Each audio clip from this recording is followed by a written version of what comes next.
Looking back, I can say for sure that no one in the room had the experience of developing and running that sort of organization. We all had the experience of running an NGO or a national albinism association, but it's really not the same to run a global alliance for associations and NGOs. So we needed that time to learn and to really understand who we were, what we were meant to do, who we were meant to be, and how to do it. So initially we wanted to run the pilot phase for just a year. It took more 2 to 3 years. We officially registered the alliance in October of 2021, so just 4 years ago. And so I was part of the pilot team, and once the alliance was registered, I became the first executive director. So for me, it was a huge change in my life because I went from volunteering for the albinism community and volunteering to such an extent that all my free time, weekends, vacation, evenings would go into albinism, to doing this as a paid job, a completely different setting. I resigned from my previous job. I did not mention, but I'm a civil engineer by training. So I stopped that and went on working full-time for albinism. So you registered it not in France, in actual fact, but you registered it in the United States. Absolutely. Okay, so the Global Albinism Alliance registered in the United States, and once you were in position, once it had been registered, then you could set about determining what its mandate was going to be based on the pilot project. Absolutely. The idea was to, by the time the pilot project was over, to have an answer to what is the mission, what is the vision of the Alliance, what is the mission of the Alliance, and how should it operate. And so that's what we did. As you said, we registered in the US. Some people ask why in the US. We had to pick a country. Such an organization cannot run without resources. And so we picked the country where we thought the majority of our income, our donations would come from a purely basic tax status point of view. Okay, and then in terms of setting about, if you could articulate, what would you describe as the main pillars of the organization as it currently is? So today we have a very clear understanding of who we are. We know what our vision is, what our mission is. The Global Alliance, the Global Albinism Alliance, envisions a world where people with albinism can enjoy the highest possible quality of life. This is our mission. This is our vision. And what do we do to contribute to that vision? Our mission is based on 3 main pillars. First, we exist to support the many albinism organizations that operate around the world so that they can do a better job, so that they are stronger and more impactful. That's our first pillar. The second pillar has to do with research and knowledge about albinism. We want to improve knowledge about albinism, and that goes, among other things, through supporting and promoting research on albinism. And when I say research, I don't mean just biomedical research. I mean research in all fields of science.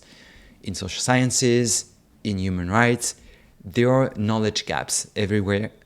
And when there's a knowledge gap, there's an impact on our quality of life. That's the second pillar, improving knowledge about albinism. And the third pillar is directly linked to our positioning at the global level.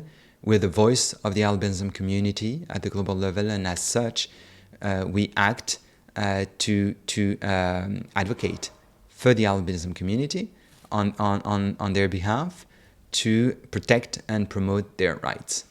This is our last and probably most important pillar, I would say. So it operates as a membership organization. Is that once national associations are founded, once they materialize, they join? How does that work? What's the... Good question.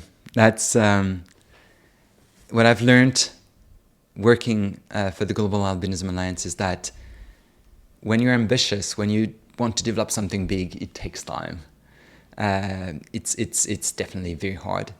I don't know if I should say that it's more difficult than developing a national albinism association, but it's for sure not easy. So in the long run, what you've described is exactly what we want to accomplish, to be a federation of albinism organizations, a membership organization, meaning that if you are running an association of persons with albinism in a given country, whether it is a national, local organization, you are meant to become a member of the Global Albinism Alliance. That also applies to NGOs that are serving the albinism community, NGOs that might not be membership organizations. Usually there are, I'm referring to NGOs registered in Europe or North America and serving our community in the global South. So all those organizations are meant to be members of the Global Albinism Alliance. And there are many, many albinism organizations around the world. Today, we are not yet in a capacity to organize a very formalized membership application process. So we just say, if you're an albinism organization, then by definition, you are a member of the Global Albinism Alliance. Hopefully, in a year or two, we'll move to the next step, which is to have something more formalized, a membership application process. So all those organizations will be able to be more formally members of the Alliance, and more importantly, will be able to vote to elect a board that will then run the Alliance. Today, we're still in some form of in-between situation. We don't have yet an elected board. We have a board, but it's not elected by the community yet. So we'll move to that point, hopefully in the next few months. It's taken way more time than we thought it would and that we wanted, but it's just a reality that we have to deal with. It's complicated. Yeah. But that being said, a young organization that has already achieved incredible and notable success within its 4-year lifespan. And I'm talking very specifically about your recent success with the WHO announcement that, after I think it was the second time of asking, has now approved Sunscreen to be part of the EML and EMLC. So for those that don't know this story and what EML is, can you tell us about this recent success that you enjoyed earlier this month, last month? Last month. It was on the 5th of September. So we're talking about sunscreen. We've already discussed sunscreen, and I think it was quite clear in our conversation that it's essential for people with albinism to live a life as similar as the life of people in the general population. I didn't want to say a normal life because I don't like very much that term, normal. So sunscreen is essential, yet until now it wasn't recognized as being an essential product for people with albinism. What does that concretely meant? That concretely meant that until now it was considered more as a luxury, a cosmetic, and more concretely that meant, and that still means, that in pretty much all countries around the world, to access sunscreen, people have to pay, and sometimes even if they have the money, it's not available in that country. In many countries, it's not available, and if it's available, it's usually not affordable. So we worked hard this past few years, not alone. We worked together with the UN expert on albinism. We worked together with a few international NGOs working on albinism to advocate for the World Health Organization to add to their EML, their list of essential medicines, sunscreen for people with albinism. We had to apply twice to eventually be successful, but today, finally, the World Health Organization has recognized that sunscreen is an essential product for people with albinism. So, unfortunately, this is not a binding decision for the member states of the World Health Assembly, but it's a very clear message to them. The list of essential medicines of the WHO is a model list. That means that it's a set of recommendations. The WHO says to the member states that they should consider adding sunscreen to their respective national list of essential medicines. So it's a huge success, and I want to repeat that it's not just the Global Albinism Alliance. It's been a real teamwork that we have very much led, but alone we would have never been successful. And it's a success, but there's no concrete impact. There's no concrete impact on the ground for the moment. It's a first step, and now we need to move forward, and we need to advocate in each and every country so that this decision of the WHO becomes a reality in each and every country, so that governments add to their national lists sunscreen, and people with albinism have, wherever they live, access to sunscreen ideally for free, or at least at a reasonable cost, so that they can afford it.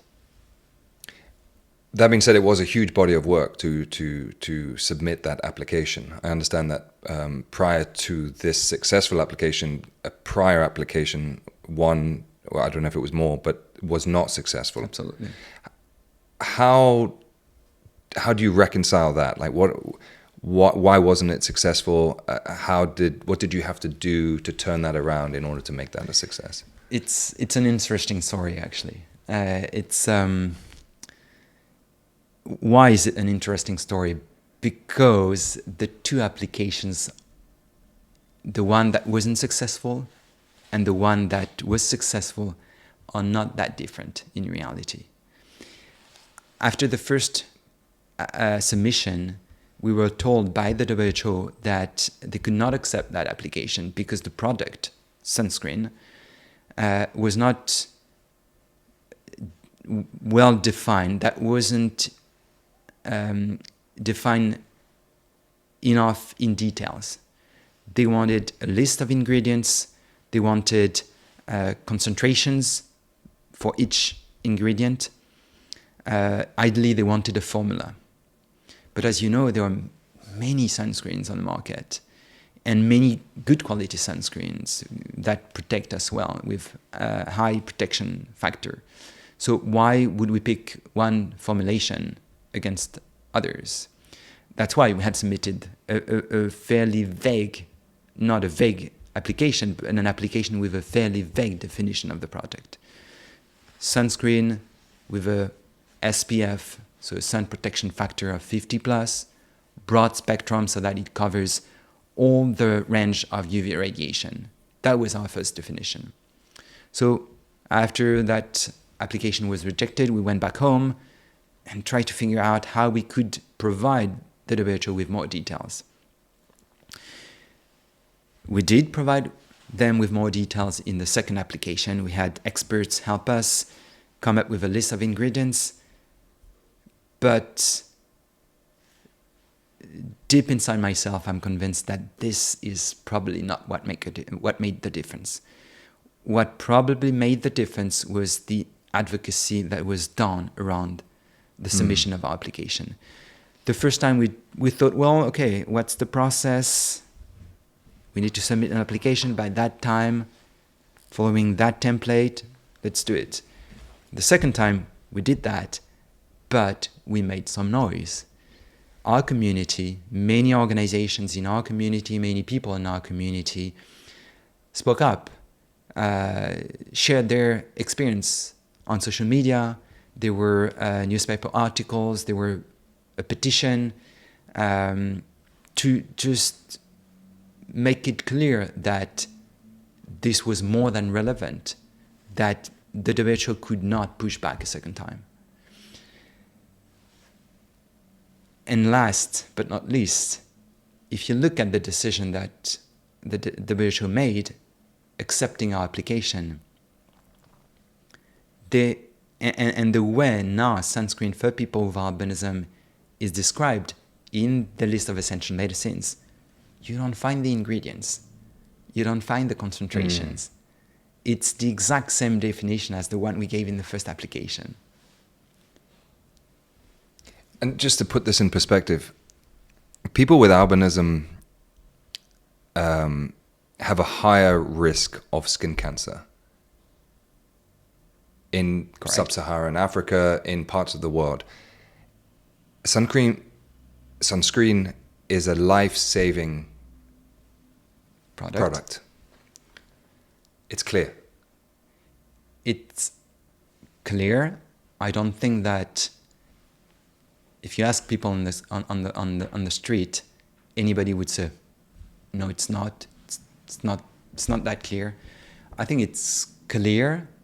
Yet, if you look in the literature, if you look for research papers describing studies that would have been conducted to prove that a particular type of sunscreen with a certain set of specifications do effectively protect people with albinism, not to say people in general, people with albinism, against developing skin cancer, it's very hard to find such a paper. In fact, you don't really find a paper that specifically studies the albinism population. So the few most comprehensive studies that you can find are looking at the light skin population, so what we call phototype 1, phototype 2, Caucasian population. Yet there are not that many papers. So it's also a reason why putting together this application for the WHO, even though it's obvious that sunscreen does protect our skin, was a challenge. And it was even more a challenge because we were not experts.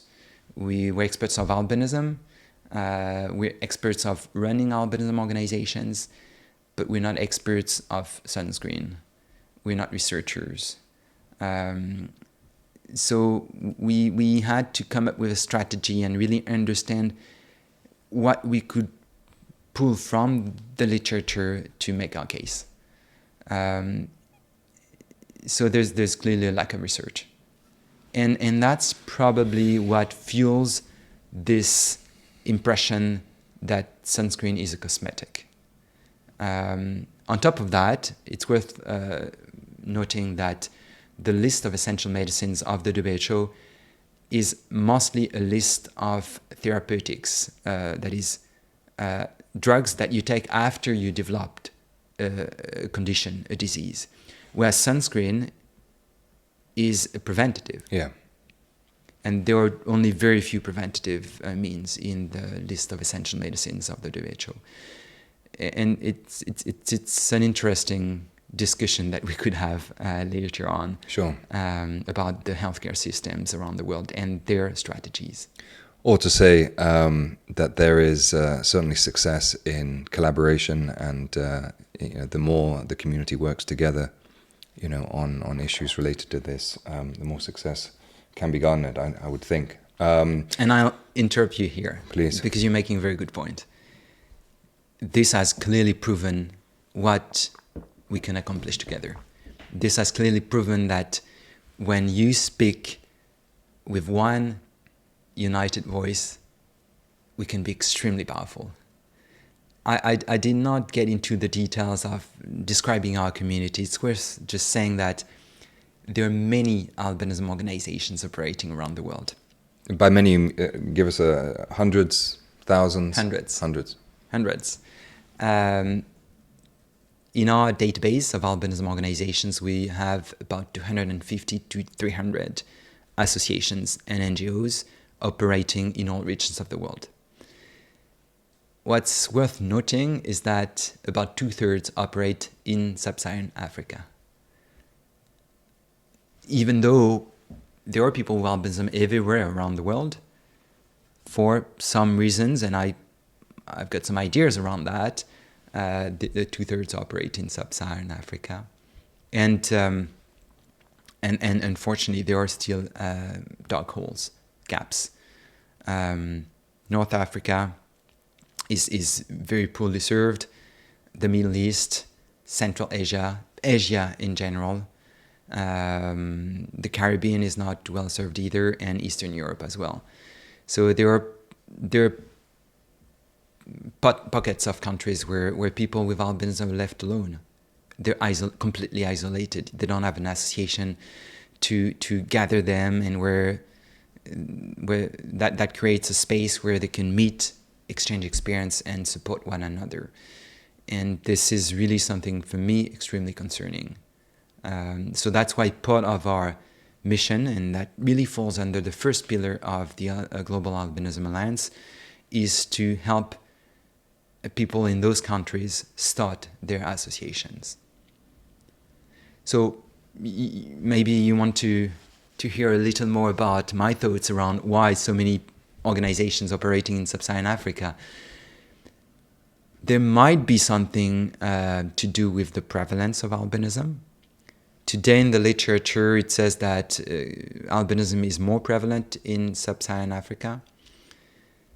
I would say clearly the challenges faced by people with albinism in that part of the world are probably much higher than in other regions of the world. But I want to be cautious there, because, as I said, there are parts of the world where there are no organizations, which means that we don't have people on the ground that can share input with us. I have no idea what's happening in Mongolia. I have no idea what's happening in Saudi Arabia. I have no idea what's happening in many countries around the world. And the fact that we don't have information from there doesn't mean that nothing's happening. Does not mean that people with albinism are not facing huge challenges there. This being said, it's well known, it's obvious, it's in the literature that people with albinism in sub-Saharan Africa face huge challenges. We've talked about skin cancer before. It's a reality. Not only there, in the tropics in general, in underdeveloped countries, clearly, but they also face enormous human rights challenges. We talked about stigmatization before. We could talk about discrimination. We could talk about exclusion, and we could talk about persecution for sure.